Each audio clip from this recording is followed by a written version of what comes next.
She's 72, for Christ's sake. Heart condition runs in the family.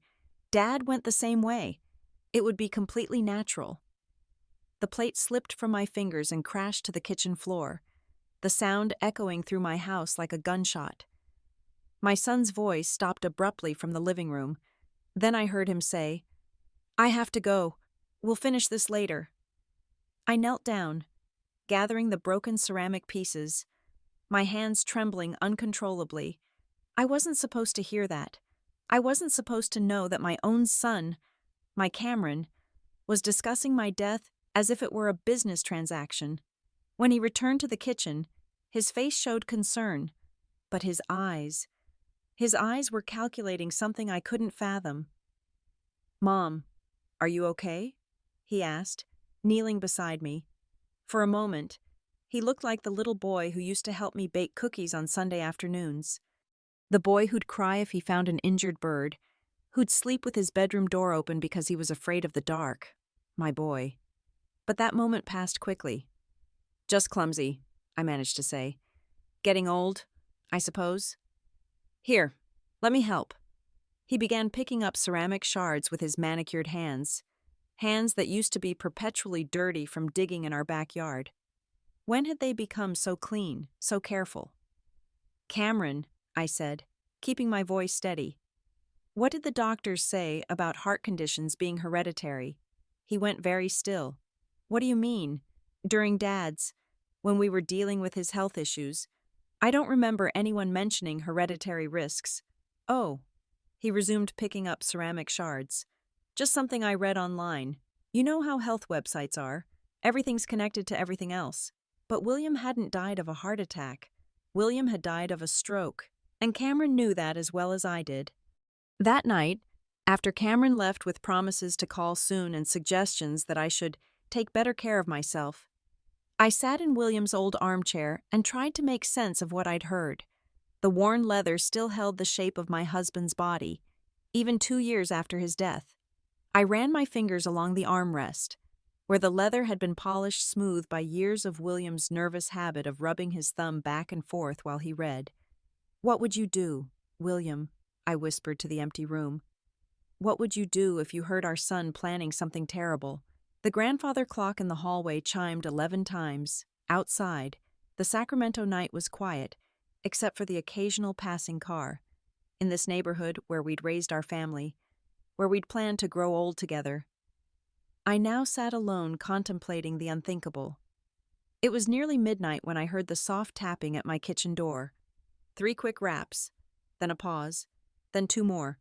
Our old signal, the one Lucas and I had developed when he was younger, and would sneak over after his bedtime to raid my cookie jar. I opened the door to find my grandson standing in his pajamas and bare feet, his face pale in the porch light.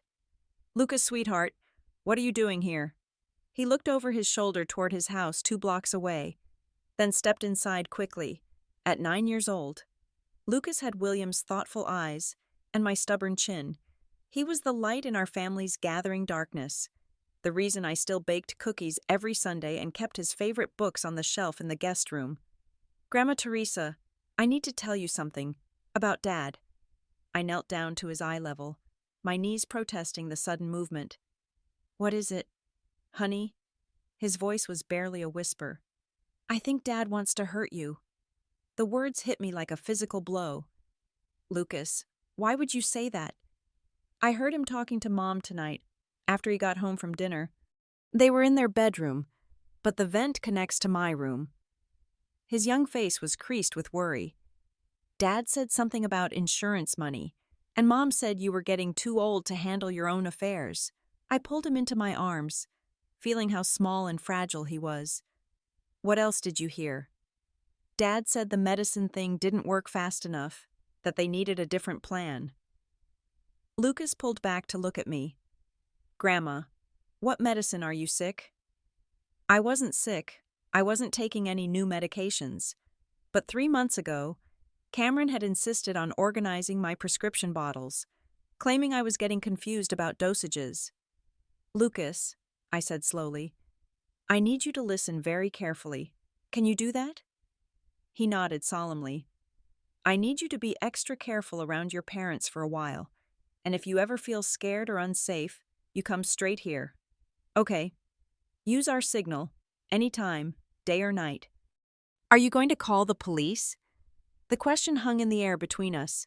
What would I tell them? That my son spoke ominously on the phone, that he knew medical facts about me he shouldn't know, that my grandson overheard a conversation that might have been innocent. I need more information first, I said. But Lucas, this stays between us for now. Promise me. He promised, and I walked him halfway home, watching from the shadows until he slipped safely through his back door. That night, I called the one person I trusted completely. Olivia Martinez answered her phone on the second ring, alert despite the late hour. 25 years with the LAPD had trained her to wake instantly, ready for crisis. Teresa, it's almost 1 a.m. What's wrong? Olivia and I had met 3 years ago at a grief support group after I lost William. We'd bonded over our shared love of mystery novels and our mutual struggle to rebuild life after loss. She understood things about widowhood that well-meaning friends couldn't grasp. The way groceries felt overwhelming when you'd spent 40 years cooking for two. The way silence could be both a comfort and a torment. But Olivia brought something else to our friendship: 25 years of investigating the darker corners of human nature. Olivia, I need to ask you something, and I need you to tell me the truth. Even if it sounds crazy, go ahead. If someone wanted to kill a family member for insurance money, how would they do it? The silence stretched long enough that I wondered if the call had dropped. Teresa, where are you right now? At home, safe, I think. I'm coming over. 30 minutes later, Olivia sat in my kitchen, her silver hair pulled back in a practical ponytail, her dark eyes sharp with concern. She'd thrown a coat over her pajamas but still managed to look more put together than I felt. I told her everything. The phone call, Lucas's midnight visit, the strange behavior I'd been dismissing as my imagination. Olivia listened without interrupting, occasionally taking notes in the small notebook she always carried. Insurance fraud isn't uncommon, she said when I finished, especially targeting elderly family members. The statistics are depressing. But Cameron's successful. He makes good money with his insurance brokerage. Gambling debts don't care about income. Teresa, neither do bad investments or extravagant lifestyles. Olivia leaned forward. You said he organized your medications recently. 3 months ago, said I was getting confused, taking pills at the wrong times. He put them in one of those weekly organizers. Do you have it? I retrieved the plastic container from my bathroom. Olivia examined it carefully, holding each compartment up to the light. Have you been feeling different lately? More tired, confused. Any new symptoms? I thought about it. Actually, yes. More forgetful, sometimes dizzy. My doctor said it was normal aging, but it started around the time Cameron organized your pills. Olivia's expression was grim. Teresa, I want you to take all your medications to a pharmacist tomorrow. Get them checked for correct dosages and any additional substances. The idea that my own son might be slowly poisoning me was so monstrous it felt surreal, like something from one of the mystery novels Olivia and I discussed at book club. What about Lucas's story? Kids hear things adults think they're not hearing, and they often understand more than we give them credit for. Olivia closed her notebook. Have you considered changing your will? What? If Cameron's motivation is inheritance, removing that motivation might protect you. It would also force his hand if he's planning something immediate. The suggestion felt both logical and heartbreaking. He's my only child, Olivia. And you want to live to see your grandson grow up. Olivia left me with the list of practical steps. Document everything. Vary my routines. Install a security system. And most importantly, trust my instincts. Your subconscious has been picking up on things your conscious mind dismissed, she said. The fact that you called me means part of you already knows this is real. The next morning, I drove to 3 different pharmacies. The results were consistent and terrifying. 2 of my medications had been replaced with higher dosages that could cause confusion and heart irregularities. A third bottle contained pills that weren't mine at all, blood thinners that could cause internal bleeding. The pharmacist at the third location, a kind woman named Mrs. Rodriguez, looked concerned as she explained the findings. Mrs. Bowen, these dosage changes weren't prescribed by your doctor, and this blood thinner, you're not supposed to be taking this at all. It could interact dangerously with your other medications. I sat in my car outside the pharmacy, hands shaking as I called Olivia. He's been poisoning me, I whispered into the phone. Slowly, for months. Where are you now? CVS parking lot on Madison. Stay there. I'm coming to get you. 15 minutes later, Olivia's practical Honda pulled up beside me. She transferred my pharmacy reports to her car, then followed me home. We need evidence, she said as we sat in my living room. Suspicion isn't enough. We need proof of intent. How do we get that? Olivia's smile was sharp, predatory. It reminded me that beneath her book club exterior lived a woman who'd spent decades hunting criminals. We give him what he wants, or make him think we are. That afternoon, I called Cameron. My voice shook slightly as I spoke, but I convinced myself it was good acting. Cameron, honey, I've been feeling poorly lately. Dizzy spells, confusion. I was wondering, could you and Alyssa come for dinner this weekend? I feel like I should spend more time with family while I can. The enthusiasm in his voice chilled me. Of course, Mom. Saturday night I'll bring wine. That would be lovely. And Cameron, could you bring Lucas? I feel like I haven't seen enough of him lately. There was a pause.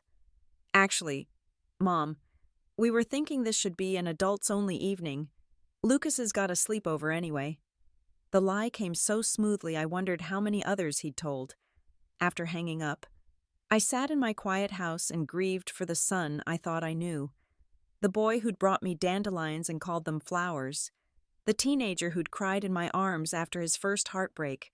The young man who'd asked for my blessing before proposing to Alyssa.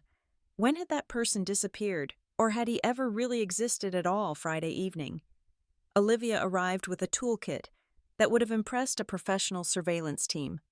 Tiny cameras went into the living room, dining room, and kitchen. Audio recorders were hidden in flower arrangements and behind picture frames. 25 years in law enforcement teaches you a few things, she said, adjusting a camera disguised as a smoke detector, including how to catch the bad guys.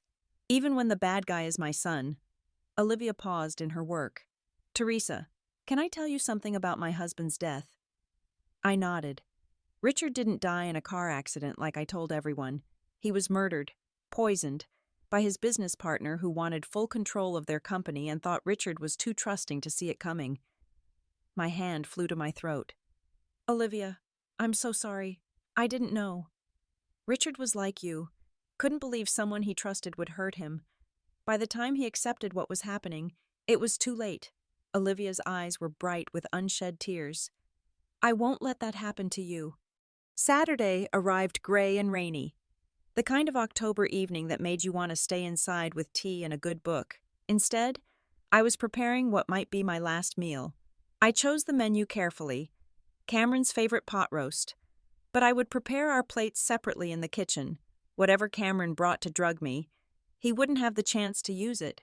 At exactly 6 o'clock, the doorbell rang. Cameron stood on my doorstep wearing his expensive cashmere coat and that practiced smile. Alyssa beside him looked like she was attending a business function rather than a family dinner. Her dark hair was perfect, her makeup flawless, her expression politely blank. Mom, you look wonderful, Cameron said, embracing me. The hug felt like a performance. Thank you for coming, I replied, stepping back to let them in. Both of you. Alyssa offered a cool smile and a bottle of wine I knew cost more than I spent on groceries in a month. Teresa, the house looks lovely as always. I led them to the living room, acutely aware of the hidden cameras recording every gesture, every expression. Olivia was parked 3 houses down, monitoring the feeds on her laptop. "Where's Lucas tonight?" I asked as I served drinks. "Sleep over at his friend Jake's house." Cameron replied smoothly. "You know how 9-year-olds are. Couldn't tear him away from his video games." But I knew Lucas didn't like sleepovers.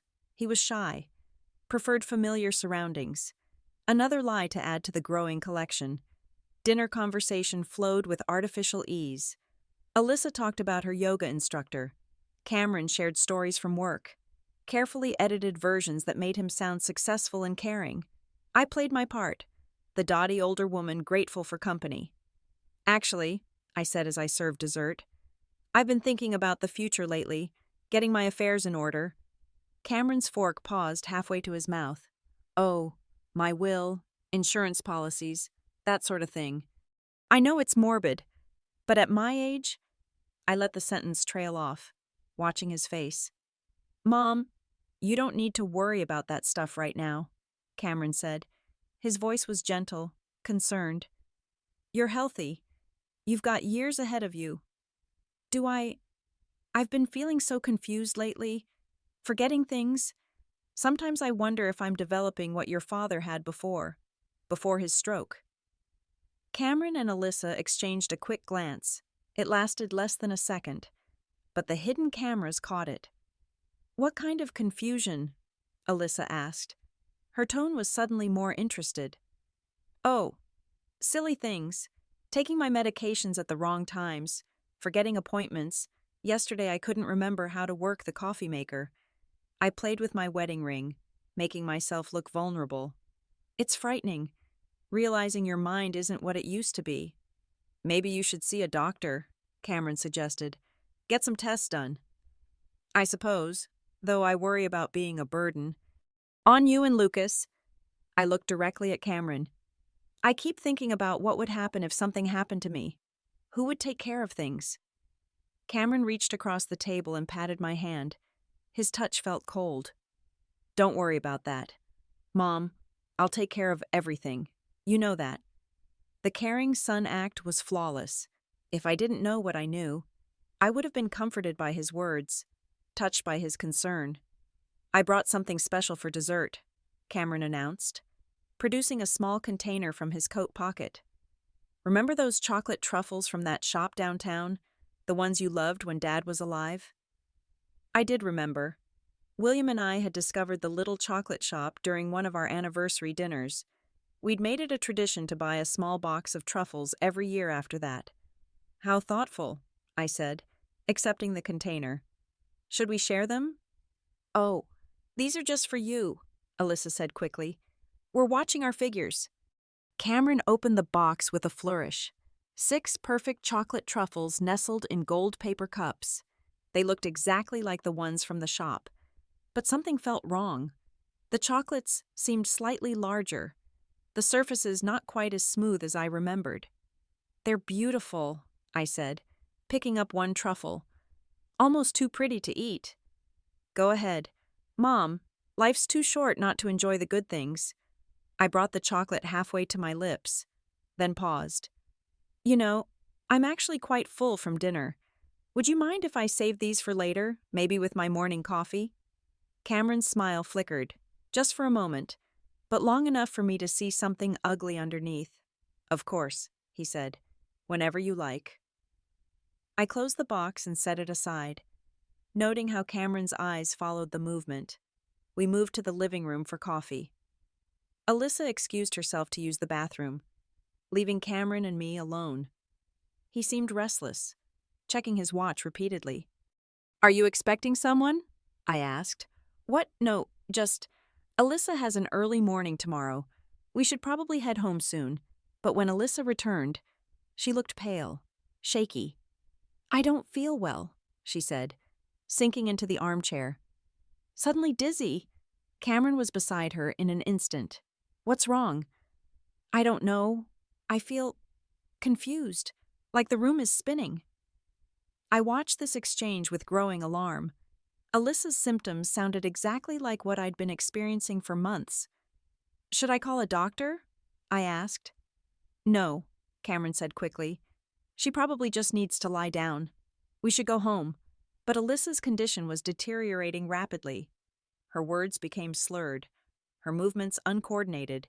Within minutes, she collapsed. Cameron's response was telling. Instead of calling 911, he pulled out his phone and dialed a different number. "We have a problem," he said when someone answered. She took the wrong one. Alyssa was unconscious now, her breathing shallow. I finally understood what I was witnessing.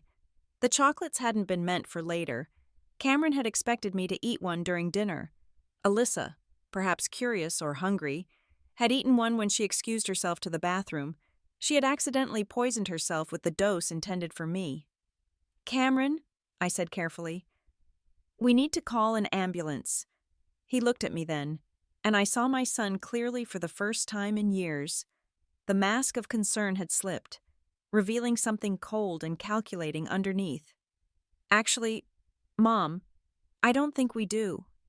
The man standing in my living room wasn't the boy I'd raised. This was a stranger wearing my son's face, speaking in my son's voice, but driven by motivations I couldn't comprehend. "She's dying. Cameron. She's unconscious. There's a difference." He glanced at his watch again. Though not for long, I moved toward the phone, but Cameron blocked my path. "I can't let you do that. Mom."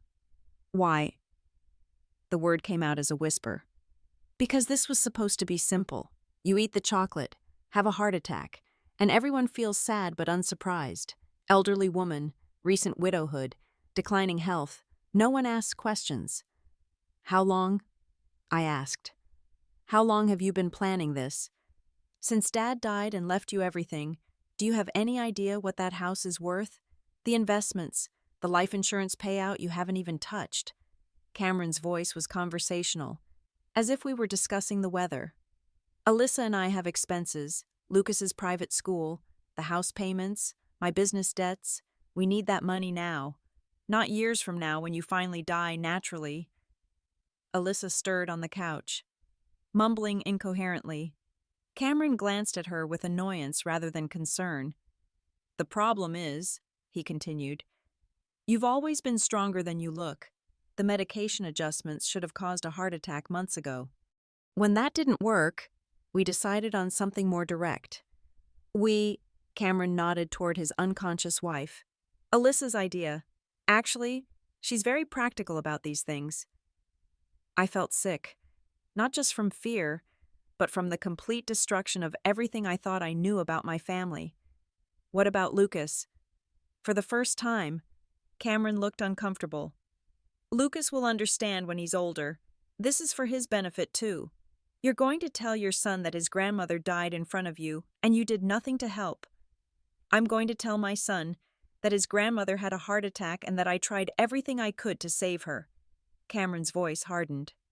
Just like I told him about his grandfather's stroke. The implication hit me like a physical blow. "William, you killed William." Dad was getting suspicious about some client accounts, asking too many questions about discrepancies. He was going to ruin everything I'd built. Cameron's expression was matter-of-fact. The stroke was actually more merciful than what I'd planned. I staggered backward, my hand finding the mantelpiece for support. My husband hadn't died of natural causes. My son was a killer. My daughter-in-law was his accomplice, and I was next. "You're insane," I whispered. "I'm practical.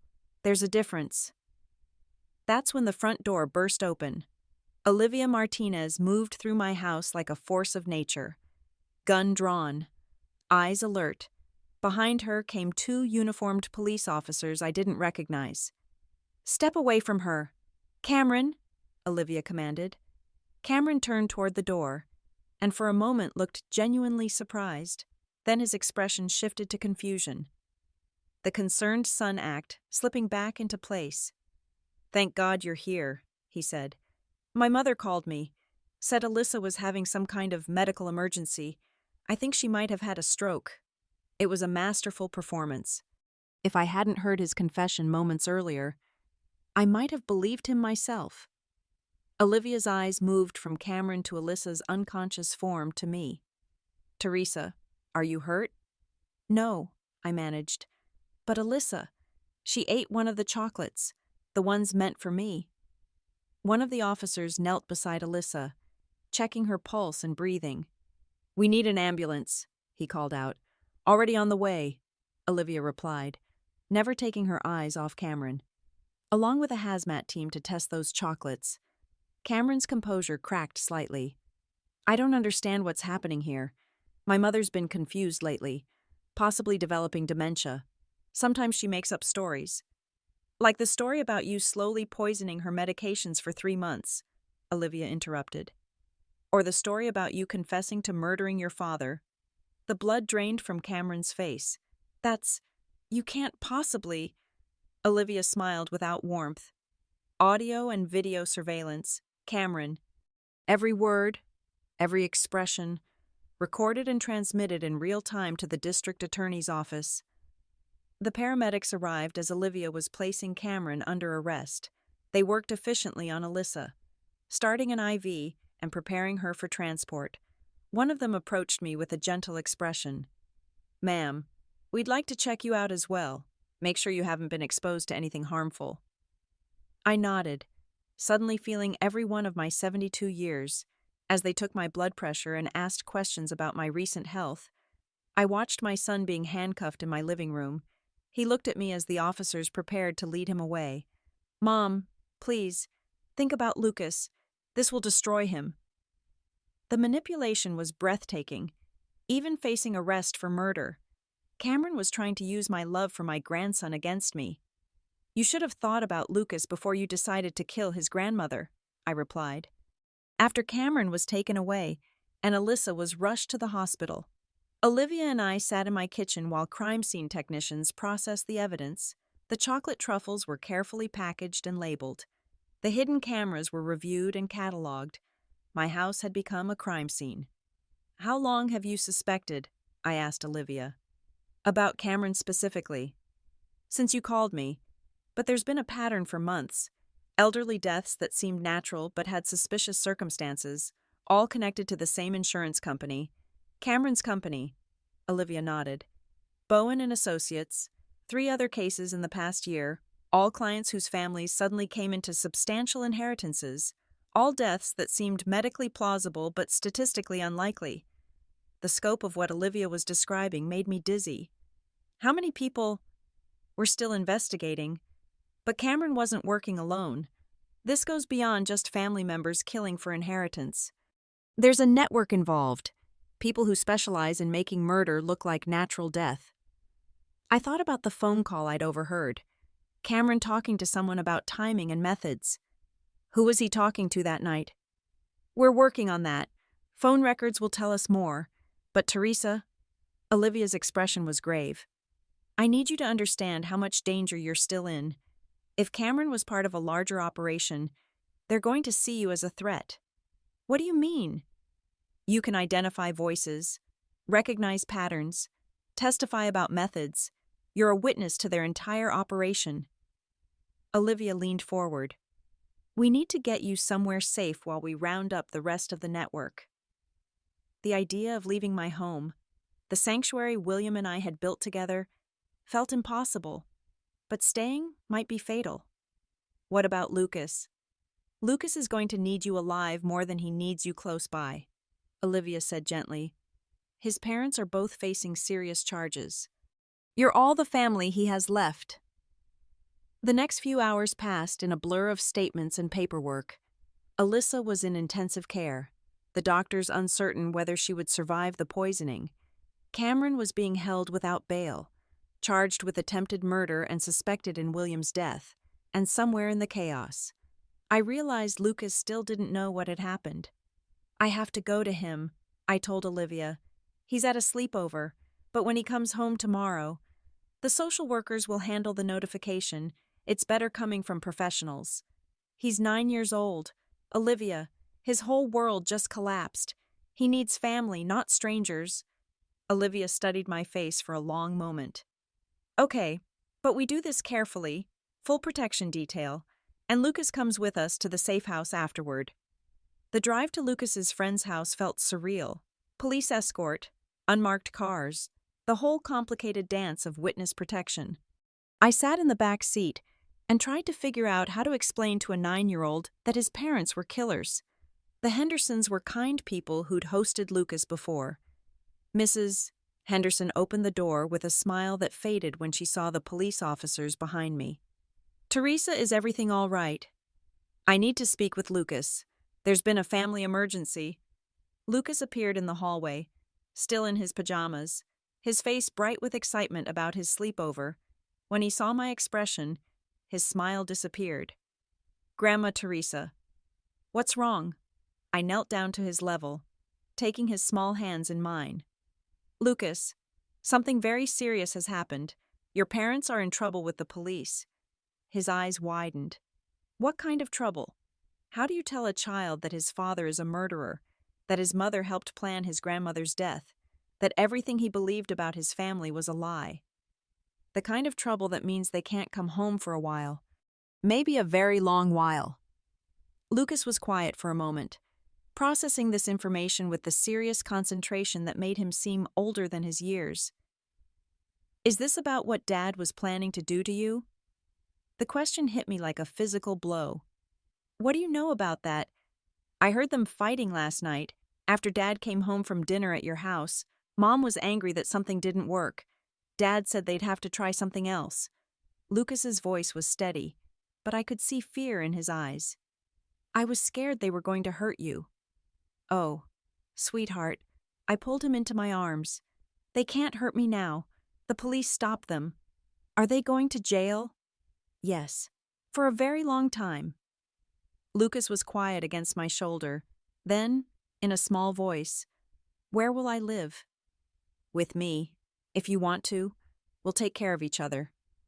The relief in his small body was palpable. "Can we go home now?" "Not to your house, and not to my house. Not yet. We have to stay somewhere safe for a while." Lucas pulled back to look at me. Because of the bad people Dad was working with. Sometimes I forgot how perceptive children could be, how much they saw and understood that adults tried to hide from them. "Yes," I said simply, "because of them." The safe house was a modest ranch home in a suburb 40 miles from Sacramento. It had the sterile feel of a place designed for temporary occupancy, but the refrigerator was stocked and the beds were comfortable. Lucas adapted with the resilience of childhood, claiming the smaller bedroom and arranging his few belongings with careful precision. I made us grilled cheese sandwiches for dinner while he did homework at the kitchen table. "Grandma Teresa." "Yes, honey." "Was Grandpa William really sick when he died?" I set down my sandwich, unsure how much truth a 9-year-old could handle. "The doctor said he had a stroke." "Well, but that's not really what happened, is it?" I looked at my grandson, this small boy who'd shown more courage and wisdom than the adults around him, and made a decision. "No, sweetheart, that's not what really happened." Lucas nodded solemnly. "I thought so. Dad acted different after Grandpa died. Happier, but like he was trying to hide it. Are you angry about your parents?" Lucas considered this question seriously. "I'm sad and scared, but not angry. Not yet." He looked up at me. "Is that wrong?" "No, honey. There's no wrong way to feel about something like this." That night, I tucked Lucas into his temporary bed and sat with him until he fell asleep. His face in the moonlight looked so much like William's that my heart ached. Olivia had promised to call with updates, but the silence stretched through the evening. No news about Alyssa's condition, no word about additional arrests, just the quiet of a strange house and the weight of an uncertain future. I was nearly asleep myself when my phone buzzed with a text from an unknown number. "Your son talked, but he didn't tell us everything. We know where you are." I called Olivia immediately, my hands shaking as I dialed. "They found us," I whispered when she answered. "What do you mean?" I read her the text message. The line went quiet for so long I thought the call had dropped. "Olivia, pack everything. Now, I'm sending backup to get you and Lucas out of there. Where will we go? Somewhere they'll never think to look." Within 20 minutes, 2 unmarked police cars pulled into the driveway.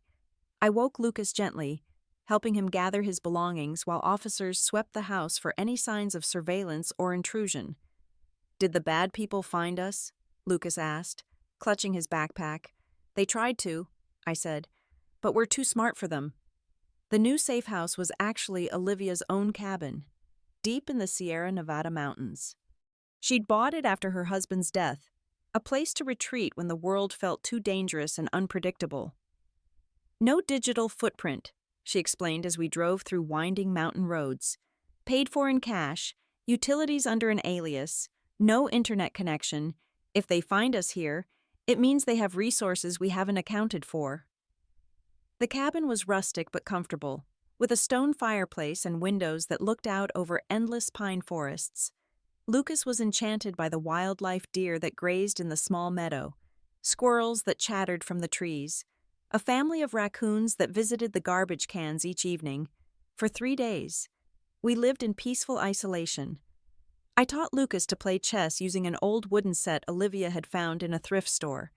He showed me card tricks he'd learned at school. We read books aloud by the fireplace and talked about everything except the reason we were hiding. On the 4th morning, Olivia arrived with news. "We got him," she announced, setting a box of groceries on the kitchen counter. "Marcus Donovan, Cameron's contact. FBI raided his office yesterday." "Who is he?" "Senior partner at Bowen and Associates. Also the head of what we're calling the Inheritance Network. They've been operating for at least 5 years. Targeting elderly clients with substantial assets and family members willing to participate in their deaths." I sank into one of the kitchen chairs. "How many victims?" 17 confirmed, probably more. The operation was sophisticated doctors who'd falsify death certificates, funeral directors who'd discourage autopsies, lawyers who'd expedite probate, a complete system for turning murder into inheritance. Lucas looked up from his coloring book. "Did they catch all the bad people?" "Most of them," Olivia said. "But Marcus's lawyer is claiming he was just running an insurance company, that he had no knowledge of what his agents were doing independently." "You don't believe that?" "I know it's not true, but proving it in court will be another matter." Olivia sat down across from me. "Teresa, there's something else. Alyssa died yesterday morning." The news hit me harder than I expected. Despite everything she'd done, Alyssa had been part of my family for 10 years. She was Lucas's mother. I looked at my grandson, but he seemed unsurprised by the announcement. "She was very sick, wasn't she?" he asked. "Yes, honey.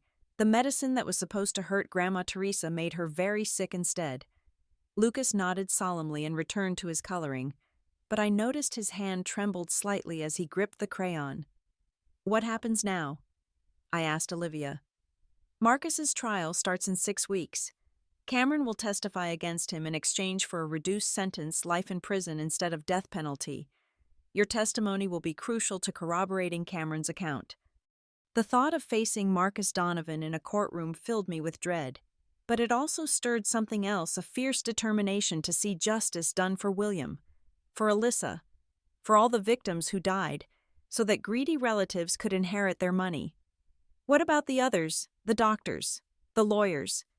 Rolling up the network one person at a time. Some are cooperating, hoping for deals. Others are fighting the charges. Olivia's smile was grim. "But we have Marcus's client files, names, dates, methods. It's going to be a very busy year for prosecutors." That evening, after Lucas was asleep, Olivia and I sat on the cabin's small porch and watched the stars emerge in the clear mountain sky. "Can I ask you something?" I said. "Of course." "Why did you become a cop? What made you want to spend your life dealing with the worst things people do to each other?" Olivia was quiet for a moment. "My younger sister was murdered when she was 16. Killed by her boyfriend in what everyone assumed was a domestic violence incident. Simple, tragic, case closed. But it wasn't.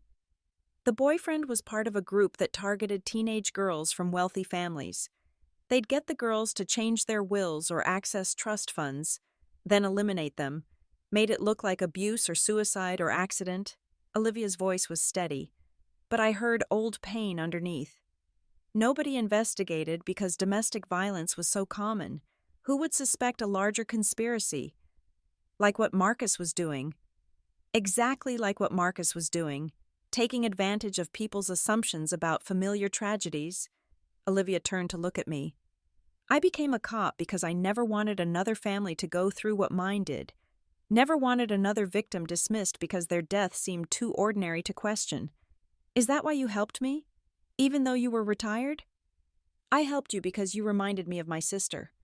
Trusting, vulnerable, surrounded by people who saw her as an opportunity rather than a person. Olivia's voice softened. And because I liked you, you make excellent coffee, and you actually listen when people talk. We sat in comfortable silence, watching the stars wheel overhead.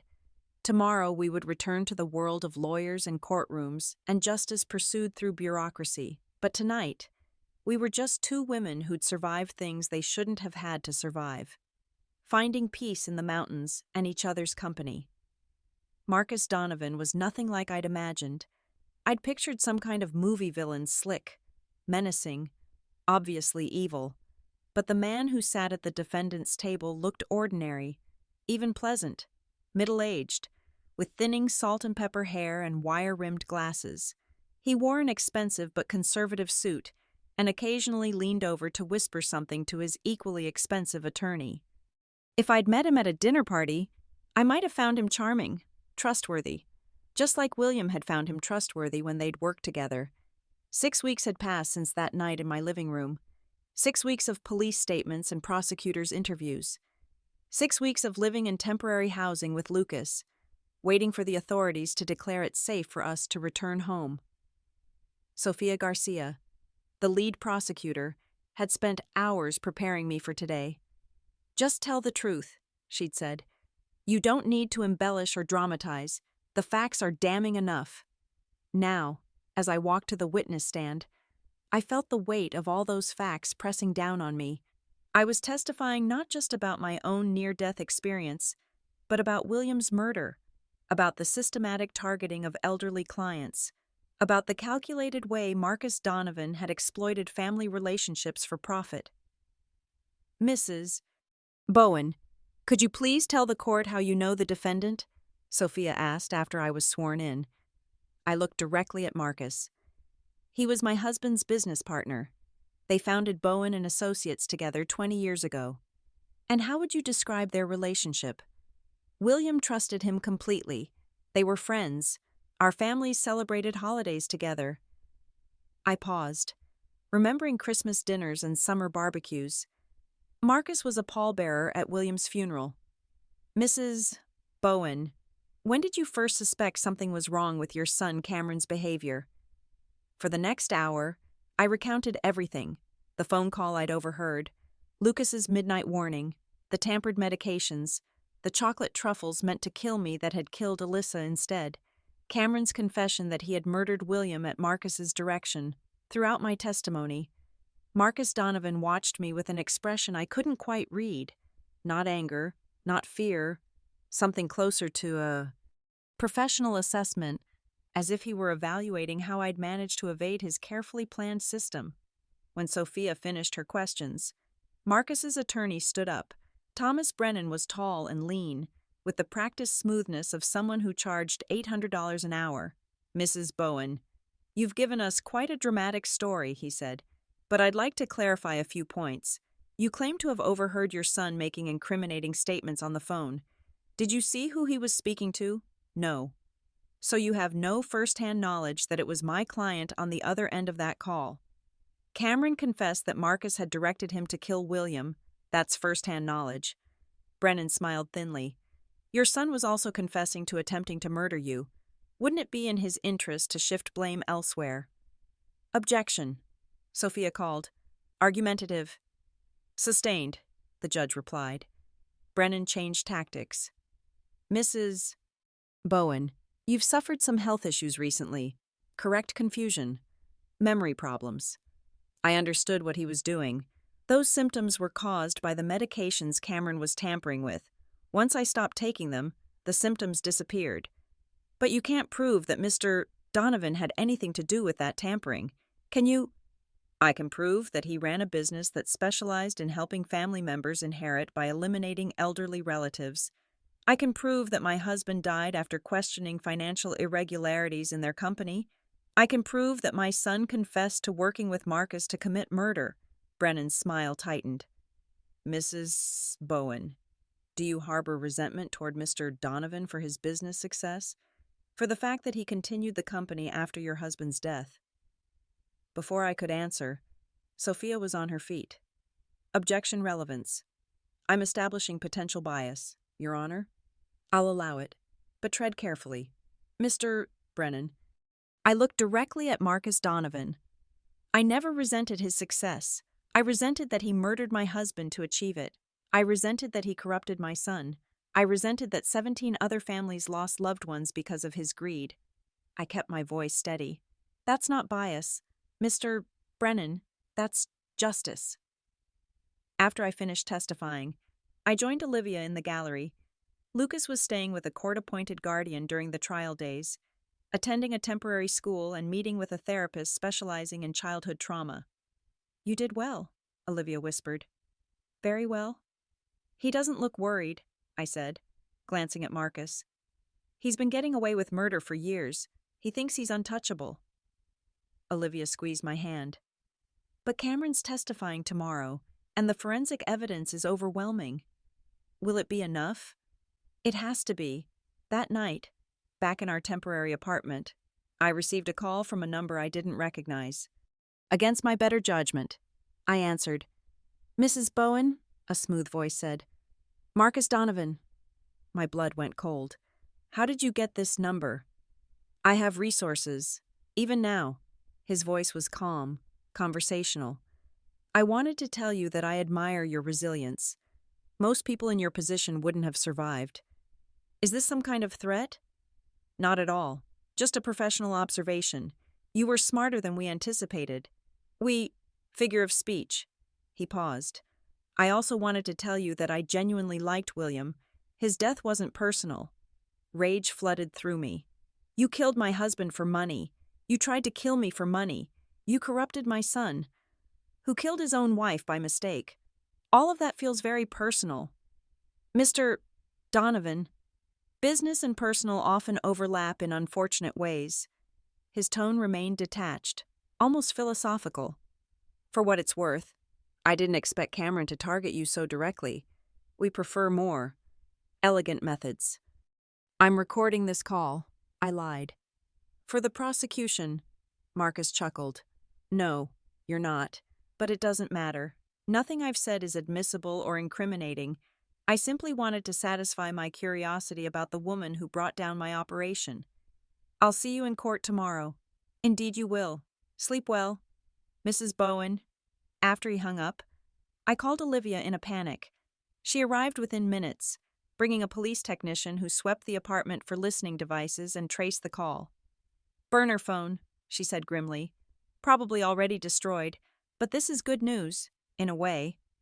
How is being stalked by a murderer good news? It means he's scared. He wouldn't reach out if he felt confident about the case. I wasn't so sure. The call hadn't sounded like a man who was afraid. It had sounded like a man who was intrigued by an unexpected challenge. That night, I dreamed of William. Not the William from his final days, confused and weak from the poison Cameron had administered, but the William from our early years together, strong, laughing, lifting Lucas onto his shoulders at the park. In the dream, he looked at me with those kind eyes I'd fallen in love with decades ago. You're doing fine, Teresa, he said. Just fine. I woke with tears on my face, but a strange sense of peace in my heart. Whatever happened in the courtroom today, William knew I was fighting for him, for us, for the family we'd built and the life we'd shared, and that was worth any risk. The courthouse buzzed with tension on the day of Cameron's testimony. News of the Inheritance Network had spread nationwide, with coverage focusing on the horrifying concept of an organized conspiracy to murder elderly victims for insurance payouts. Reporters clustered outside, hoping for a statement or a photograph. I sat in the same seat I'd occupied the day before, Olivia beside me.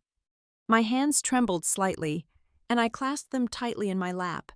I hadn't seen Cameron since that night in my living room. I wasn't sure how I would react to seeing my son in prison garb, testifying against his co-conspirator.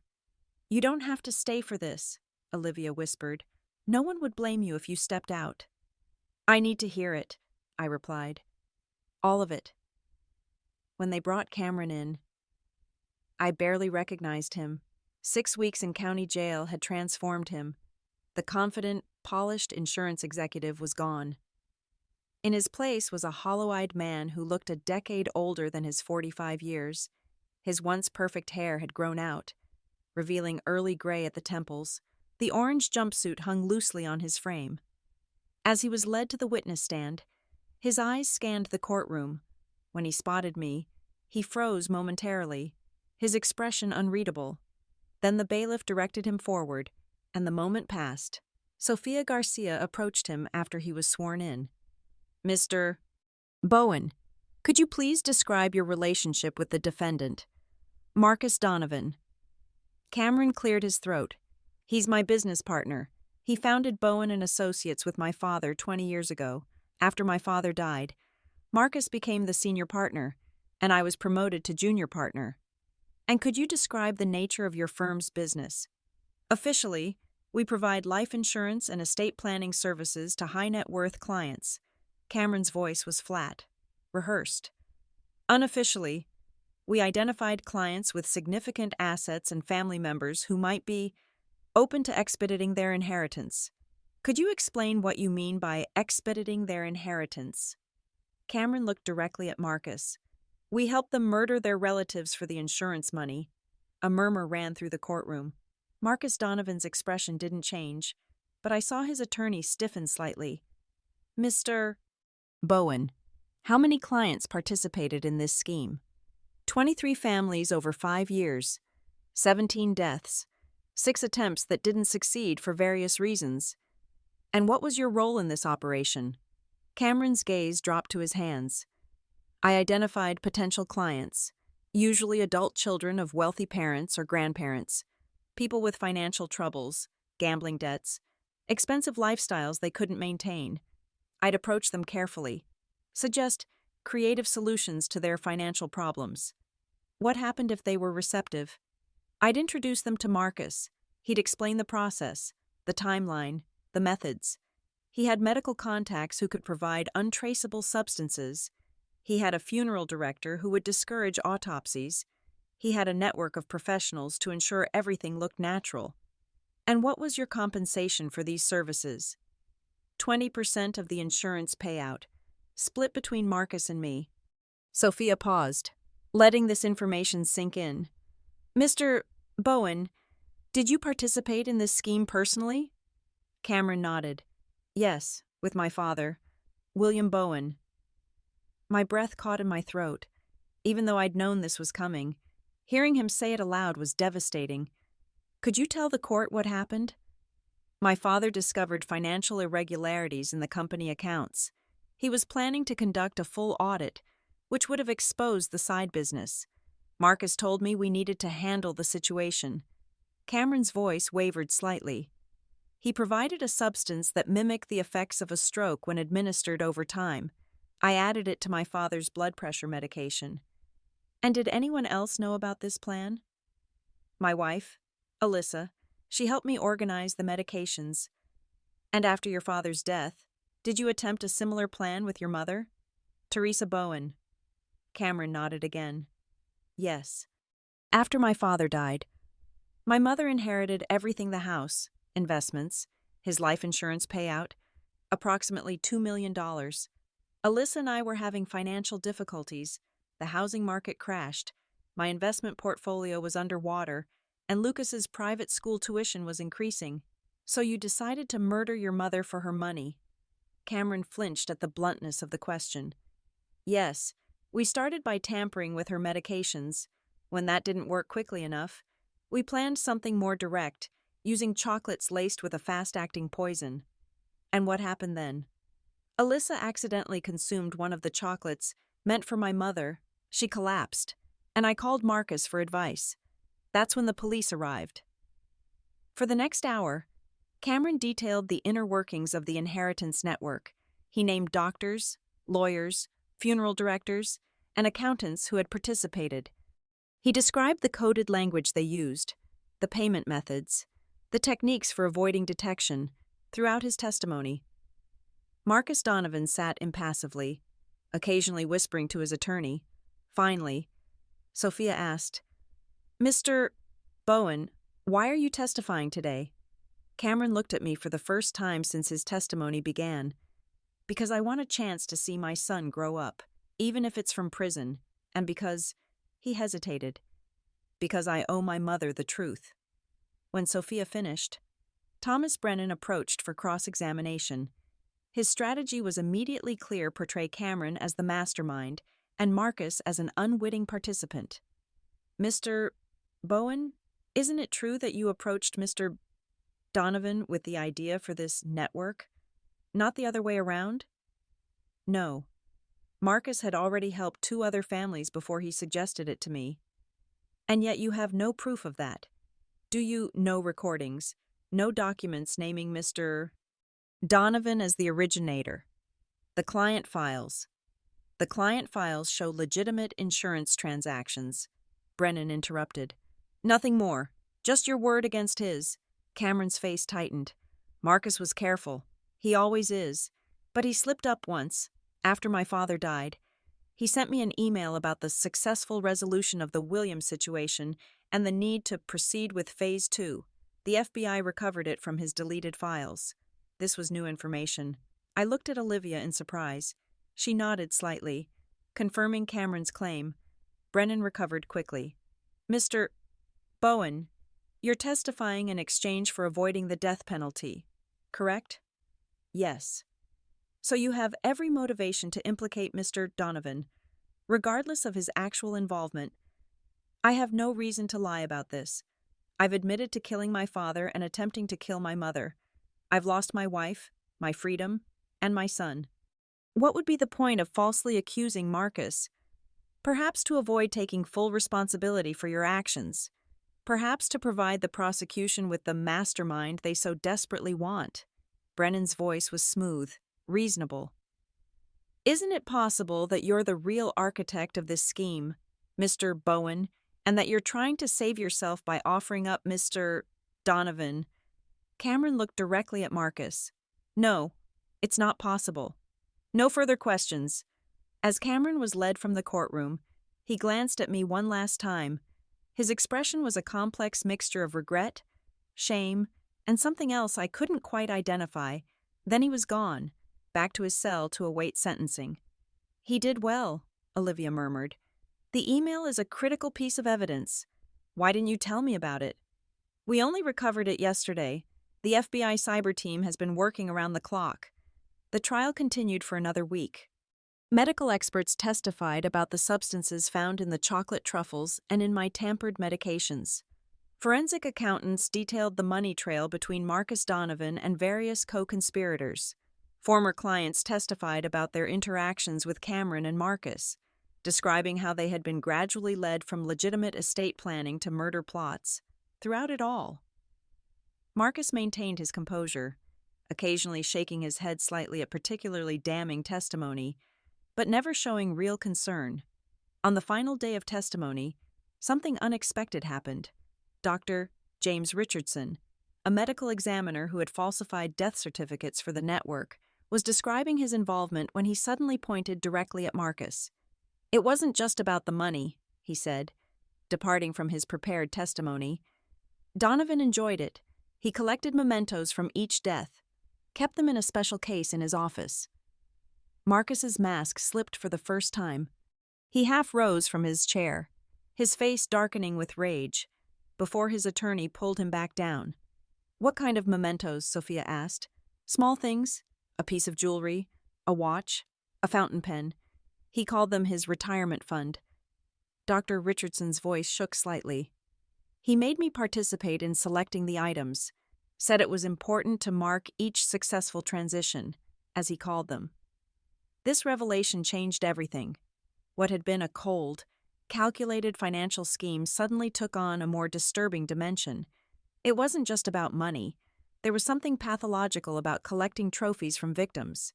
The jury deliberated for just 6 hours.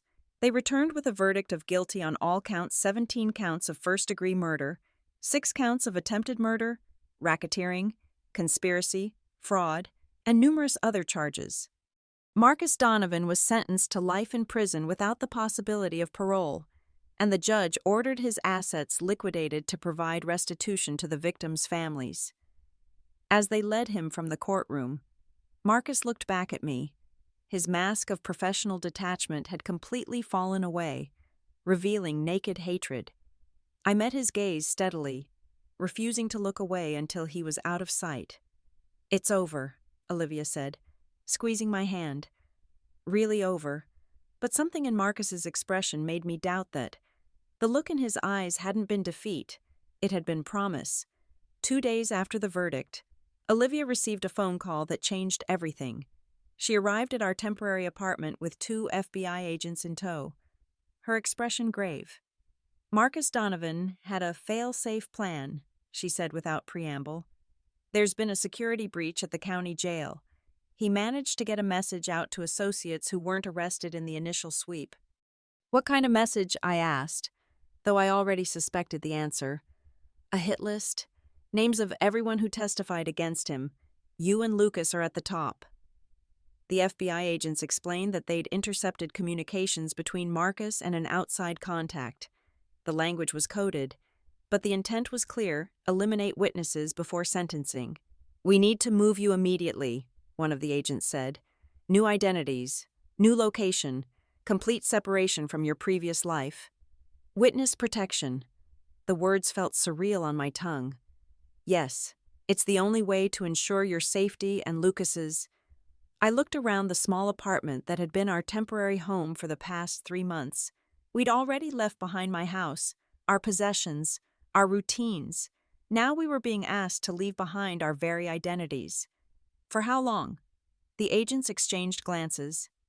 "We can't say for certain. Until all of Donovan's associates are apprehended. Until we're confident the threat has passed. Years. Then, potentially, yes." I thought about Lucas, who had already lost his parents, his home, his school, and his friends. Could I ask him to lose his name as well? His history. Everything familiar. I need to discuss this with my grandson. When Lucas came home from his temporary school, I sat him down at the kitchen table. I'd always been honest with him, refusing to shield him from difficult truths in the way adults often try to protect children. "Lucas, do you remember when I told you that the bad people your dad worked with might try to find us?" He nodded solemnly. "Well, they're still looking, and the police think it would be safer if we went somewhere very far away and changed our names for a while." His eyes widened, like spies. Despite the gravity of the situation, I smiled. "A little bit like that. Yes, we'd have new names, a new house, maybe even a new state to live in." Lucas considered this carefully. "Would I have to change schools again?" "Yes." "Would I still be me inside? I mean," the question caught me off guard with its depth. "Of course, sweetheart. You'd still be you. I'd still be me. We'd just have different names on the outside. Like a disguise." "Exactly like a disguise." Lucas nodded. Decision made. "Okay, but can I pick my new name? I've always wanted to be named after a superhero." I laughed, tears welling in my eyes at his resilience. "We'll see what the FBI says about that." The next 24 hours were a whirlwind of preparations. We packed our meager possessions: clothes, a few books, Lucas's favorite stuffed animal. Everything else would be provided at our new location. We weren't allowed to take anything that might connect us to our previous identities. Before we left, I had one request for the FBI agents: I need to see my son. They were reluctant, arguing that any contact with Cameron could compromise our new identities. But I insisted. "He's being transferred to a federal prison next week. I'll never have another chance to see him." Finally, they arranged a brief, supervised visit at the county jail. Lucas chose to wait outside with Olivia. "I don't want to see him," he said simply. "Not yet." The visitation room was stark a metal table, two plastic chairs, guards at the door. When they brought Cameron in, handcuffed and shackled, I barely recognized him. Prison had carved deep lines into his face. His eyes were hollow, haunted. "Mom," he said, his voice hoarse. "I didn't think you'd come. I needed to see you, one last time." He nodded, understanding the implication. "Witness protection." "Yes." "Good. Marcus has people everywhere. You won't be safe until he's dead." Cameron stared down at his hands. "I'm sorry. That sounds inadequate. But I am—" "Why, Cameron, I've been trying to understand. Was it just the money?" He was quiet for a long moment. "It started that way. We were drowning in debt. The housing market crashed right after we bought the big house. My investments tanked. Lucas's school cost a fortune. But then—" he hesitated. "Then what? It became something else. A game. Almost. How clever we could be. How perfectly we could execute each plan." He looked up at me, his eyes filled with self-loathing. "Marcus made it seem like an intellectual challenge, like we were smarter than everyone else. And William, your own father." Cameron flinched. He was going to expose everything, not just my involvement, but the whole network. Marcus said it was him or us. "So you chose yourself." "Yes." The word hung between us, stark in its simplicity. "And me, your mother." By then, it was like being caught in a current. I couldn't stop, didn't want to stop. He pressed his palms flat against the table. "Marcus had a hold on me. He knew what I'd done to Dad. He could have turned me in any time." I studied my son's face, searching for some trace of the boy I'd raised. The child who'd been so gentle, so kind. Had that all been an illusion? Or had something fundamentally broken inside him along the way? "Lucas asks about you," I said finally. Cameron's head jerked up. "He does. Not often. But sometimes. He wants to understand how his father could do the things you did." "What do you tell him?" "The truth. That I don't know. That sometimes people make choices that destroy everything they claim to love." Cameron nodded slowly. "That's fair. More than fair." He hesitated, then asked, "Will you tell me where you're going? What names you'll use?" I shook my head. "You know I can't do that." "Right. Of course." He looked down again. "Mom, there's something you should know about Marcus's associates." "What about them?" "They're not just hired muscle. Some of them are like him, educated, sophisticated. They move in respectable circles. Doctors, lawyers, financial advisors." A chill ran down my spine. "Why are you telling me this?" "Because no matter where you go, no matter what name you use, you need to be careful who you trust." His voice dropped to a whisper. "Especially if they seem perfect. Marcus taught me that the most dangerous predators are the ones who look exactly like everyone else." The warning stayed with me as we said our goodbyes. There was no embrace, no tears, just a final look between a mother and the son she would never see again. As they led him away, I realized I felt no closure, no resolution, just a profound sadness for all that had been lost. Outside, Lucas was teaching Olivia a card trick he'd learned. His face lit up when he saw me, and I forced myself to smile back. Whatever darkness lived in Cameron, it had skipped a generation. Lucas remained untouched by it, a miracle I gave thanks for daily. That night, we left Sacramento forever. A government SUV with tinted windows drove us to a private airfield, where a small plane waited. Lucas fell asleep during the flight, his head on my lap. I stroked his hair and watched the lights of cities pass beneath us, wondering which one would become our new home. We landed in a state I won't name, in a city I can't describe. The FBI agents drove us to a modest house in a quiet neighborhood.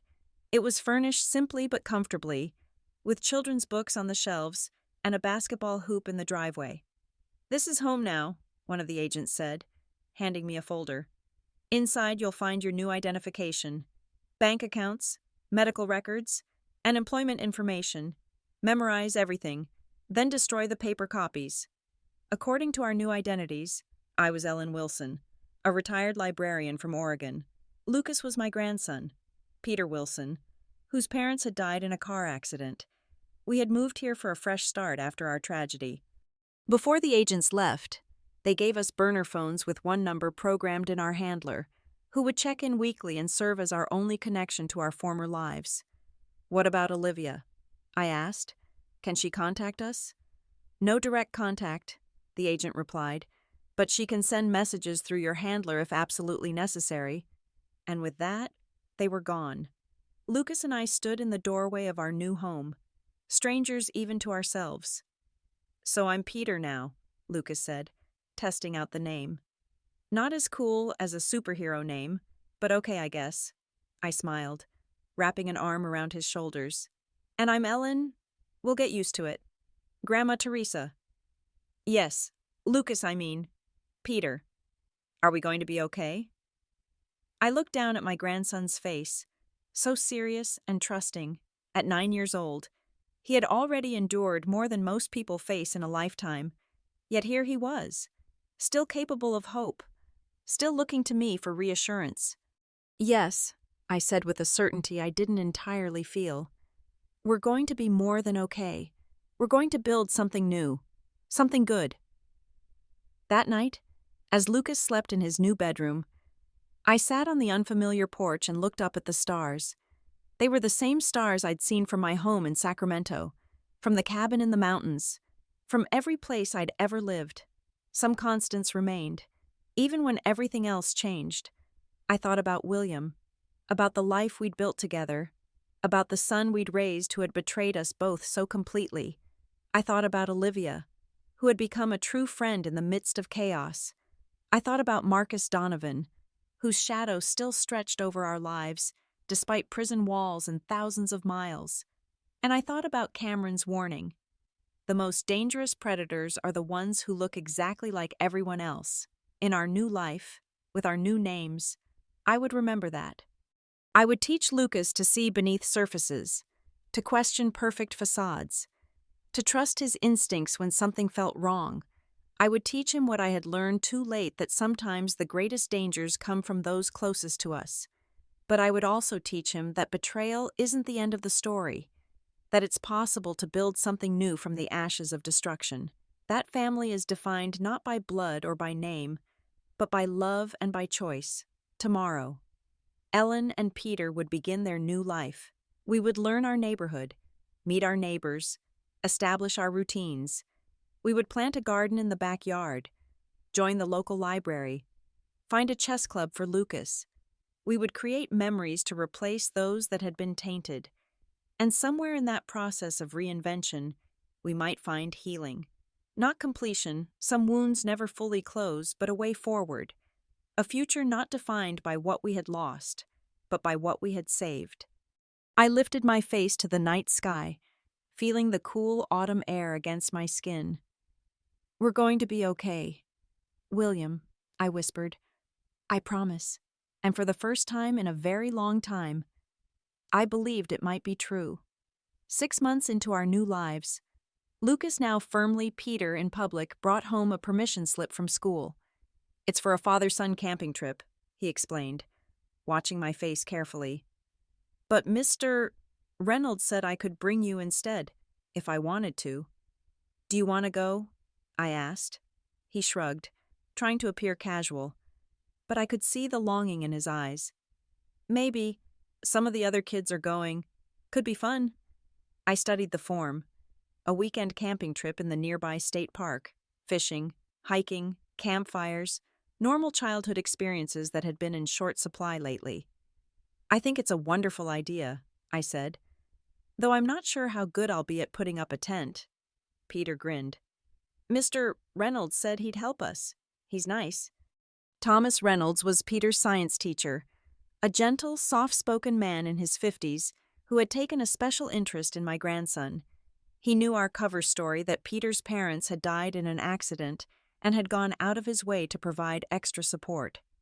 "Then we should definitely go," I said, signing the form with my still unfamiliar signature, Ellen Wilson.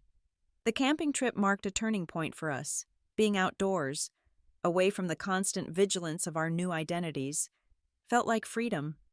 Peter laughed more than I'd heard in months as he splashed in the lake and learned to bait a fishing hook.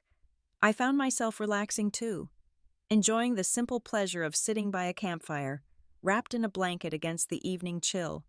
Mr. Reynolds proved to be excellent company, knowledgeable about local flora and fauna, patient with the children, and respectful of our apparent grief without being intrusive. When Peter fell asleep in our tent after an exhausting day of activities, Thomas and I stayed up talking by the dying embers of the fire. "He's a remarkable boy," Thomas said. "Resilient, but there's a sadness in him that breaks my heart sometimes." I nodded, watching the flames. "He's been through a lot." "You both have, I imagine." Thomas added another log to the fire. "I lost my wife 3 years ago. Cancer." I recognized the look of someone rebuilding their life. I turned to study him in the firelight. His face was kind, weathered by sun and years, but open in a way that had become rare in my experience. After Cameron, after Marcus Donovan, I had developed a deep wariness of people who appeared trustworthy. "It's a process," I said carefully. "Some days are better than others. That never changes, in my experience, but the good days start to outnumber the bad ones." Eventually, we fell into a comfortable silence, watching the sparks rise into the night sky. For the first time since our ordeal began, I felt a small opening in the protective wall I'd built around myself. Not trust. Exactly, Cameron's betrayal had made that impossible, but perhaps the possibility of trust. Someday, when we returned from the camping trip, Peter seemed lighter, more settled in his new identity. He joined the school chess club, made a few tentative friendships, started talking about the future rather than the past. I took it as permission to do the same. I volunteered at the local library, shelving books and helping with children's reading programs. I joined a gardening club, learning to coax vegetables from the soil of our backyard. I even, with great trepidation, accepted an invitation to dinner at Thomas Reynolds' modest home, where he cooked an excellent lasagna, and we talked about books for hours.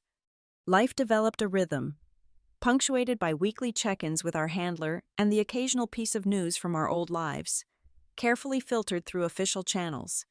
Cameron had been transferred to a federal prison in Colorado. Marcus Donovan's appeal had been denied. The Inheritance Network case had spawned multiple investigations across the country, revealing similar operations in other states. 1 year after our relocation, our handler brought unexpected news Olivia wanted to visit. "Is that safe?" I asked during our secure call. "We've established a clean protocol," the handler explained. "She'll fly to a different city, drive a rental car under an alias, stay in a motel outside town, 1 afternoon visit, then she leaves. Minimal risk." I thought about it for a long moment. Peter would love to see her.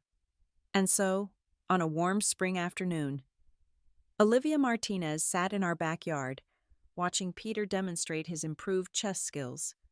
She looked older, more tired, but her dark eyes were as sharp as ever. "You look good, Teresa," she said when Peter went inside to get lemonade. "Both of you do."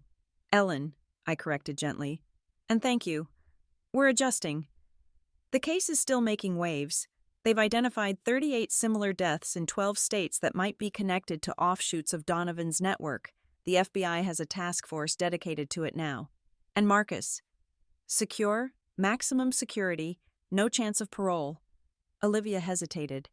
"Cameron asked about you during one of my interviews with him for the ongoing investigation." I felt a familiar tightness in my chest at the mention of my son's name. "What did he want to know?" "If you were safe, if Lucas was happy." She studied my face. "He's cooperating fully, providing names, methods, connections, trying to make amends, in his way." "Too late for that." "Yes," Olivia agreed. "Far too late." Peter returned with a tray of lemonade glasses, and the conversation shifted to lighter topics: his school achievements, my gardening successes, Olivia's retirement plans. For a few hours, it felt almost like our old friendship, as if we were sitting in my Sacramento kitchen discussing mystery novels instead of hiding from a murderer's associates. Before she left, Olivia pressed something into my hand, a small, smooth stone, worn by water. "From the American River," she said, "near your old walking path. I thought you might want something from home." I closed my fingers around the stone, feeling its cool weight. "Thank you." After Olivia's visit, life continued its new pattern. Seasons changed. Peter grew taller. His voice began to crack with approaching adolescence. I made tentative friends in the gardening club, started teaching an adult literacy class at the library. Thomas Reynolds and I developed a cautious relationship that was more than friendship, but less than romance. Two people with too many scars to risk full vulnerability, but too much loneliness to remain completely closed off. And then, 2 years after our relocation, everything changed again. Our handler called on a Tuesday morning, her voice tight with urgency. "There's been a security breach. Your location may have been compromised." My blood ran cold. "How?" "We're still investigating, but you need to be ready to move. Today." I looked around at the home we'd built, the garden I'd planted, the life we'd pieced together from fragments. "Where will we go?" "We don't know yet. Pack essentials only. An agent will be there within the hour." I hung up and stood frozen for a moment, trying to absorb this new reality. Then I went to Peter's room, where he was still sleeping. At 11, he had the gangly limbs and perpetual hunger of early adolescence.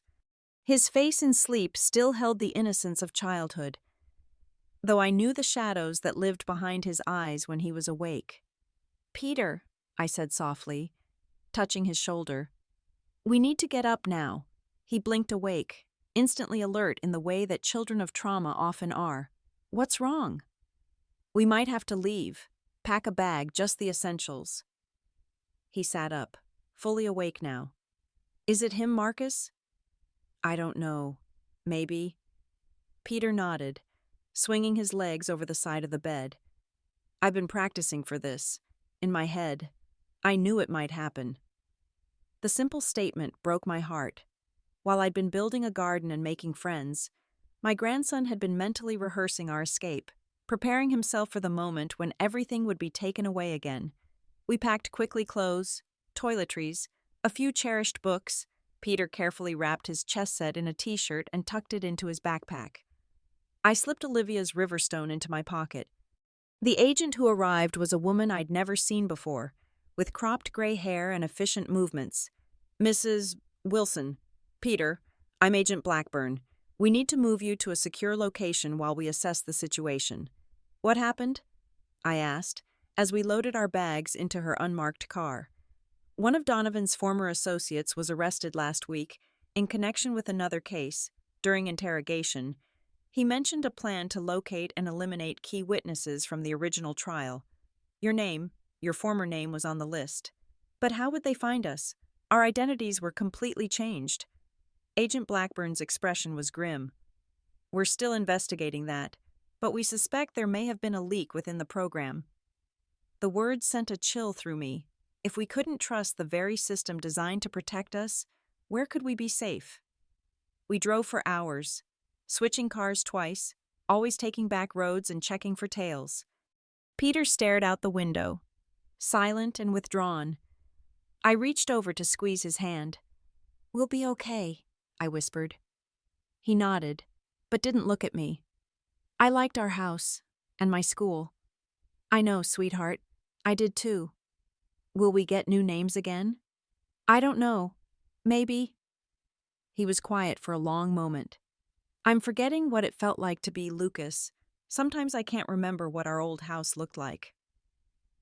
The admission startled me.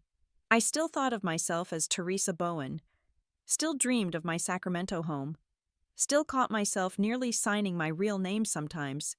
But Peter had been younger when we left. His memories were more malleable, his identity more fluid. "Is that okay?" I asked, forgetting the old things. He considered this seriously. "I think so. Lucas's dad tried to kill his grandma. Peter's parents died in a car accident. I think I'd rather be Peter." The wisdom in that statement left me speechless. My grandson had found a way to separate himself from the trauma of his past by embracing his new identity. Perhaps there was a lesson there for me as well. Our secure location turned out to be a rural safe house, a farmhouse surrounded by fields and woods, miles from the nearest neighbor. 2 more agents met us there, a man and woman who would pose as our relatives if anyone asked questions. "How long will we be here?" I asked as we settled into our temporary quarters. "Unclear," Agent Blackburn replied. "Could be days, could be weeks. Depends on what we learn about the breach." Days stretched into weeks. Peter missed the end of the school year. I missed my garden, my library job, my cautious, almost romance with Thomas Reynolds. We lived in a strange limbo. Not quite Ellen and Peter Wilson anymore, but unable to return to Teresa and Lucas Bowen. 3 weeks into our isolation, Agent Blackburn arrived with news. "We've identified the source of the leak." An administrative assistant in the marshal's office was selling information. Not specifically about you, he was providing locations for multiple witnesses in exchange for cash. "Has he been arrested?" "Yes, and we've located the man who was hunting for you. He's in custody now." She hesitated. "But there's something else, something unexpected." "What?" "Marcus Donovan is dead, killed in prison 2 days ago." The news hit me like a physical blow. "How?" "Officially, a fight with another inmate. Unofficially, well, he made enemies even behind bars, powerful ones, people who didn't appreciate him sending hitmen after witnesses while awaiting appeal." I sank into a chair, trying to process this information. Marcus Donovan was dead, the architect of our nightmare, the man who had corrupted my son and ordered my husband's murder, was gone. It should have felt like victory, like relief. Instead, I felt strangely hollow. "What does this mean for us?" I asked. "It means the immediate threat is neutralized. Donovan's organization is completely dismantled. His associates are either in prison or have scattered to avoid prosecution." Agent Blackburn sat across from me. "You have options now, Mrs. Bowen." It was the first time in 2 years that anyone had called me by my real name. "What kind of options?" "You could return to your life as Ellen and Peter Wilson, continue where you left off, or—" She paused. "You could reclaim your identities, return to your real names, even your old home if you wanted to, with proper security measures, of course." I stared at her, stunned by the possibility. "We could go back. If that's what you want. It wouldn't be without risks. There are still people out there with connections to Donovan, but the organized threat is gone."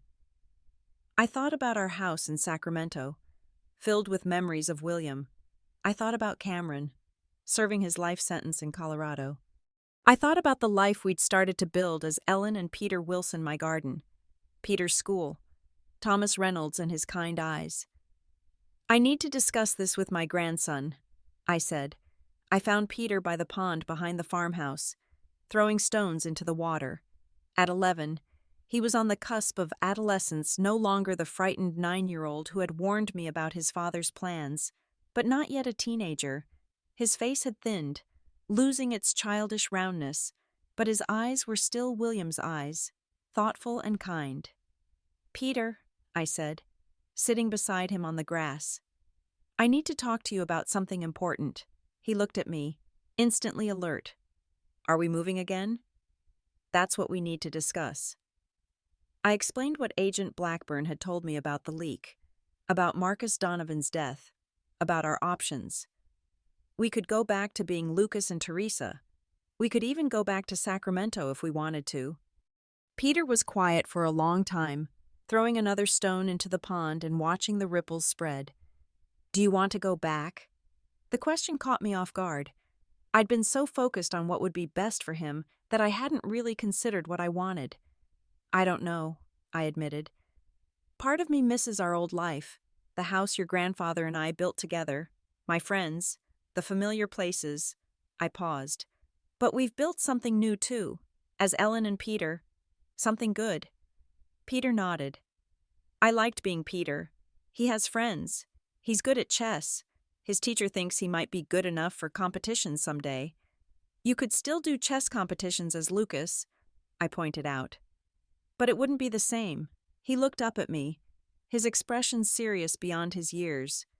Grandma, I don't want to be the boy whose dad tried to kill his grandma and accidentally killed his mom instead. I don't want to be the son of a murderer. The simple statement broke my heart. Oh, sweetheart. If we go back to being Lucas and Teresa, that's who we'll be to everyone, forever. If we stay Ellen and Peter, we can be whoever we want to be. I wrapped my arm around his shoulders, feeling the sharpness of his bones, the strength developing in his young frame. You're very wise. You know that. He leaned against me, allowing himself this moment of vulnerability. So we can stay Peter and Ellen, if that's what you want. What about you? Don't you miss being Teresa? I thought about it carefully. I miss parts of that life, but Teresa's heart was broken in ways that might never heal properly. Ellen has a chance to build something new. Peter nodded, understanding. Like a snake shedding its skin, same snake underneath, but the old damaged parts fall away. Exactly like that. We sat together by the pond until the sun began to set, painting the water gold and crimson. Tomorrow, we would tell Agent Blackburn our decision. We would return to our life as Ellen and Peter Wilson, with new security protocols and occasional check-ins from the marshals. We would reclaim our garden, our jobs, our tentative connections to others, but we would carry Teresa and Lucas within us. The way a tree carries the rings of its growth invisible from the outside, but fundamental to who we were. We would remember William, honor his memory in quiet ways that were ours alone. We would acknowledge the pain of Cameron's betrayal without letting it define our future. And perhaps, in this rebirth, we would find not just safety but healing, not just survival but joy. As darkness fell, Peter and I walked back to the farmhouse hand in hand, our shadows stretching long behind us, our faces turned toward home.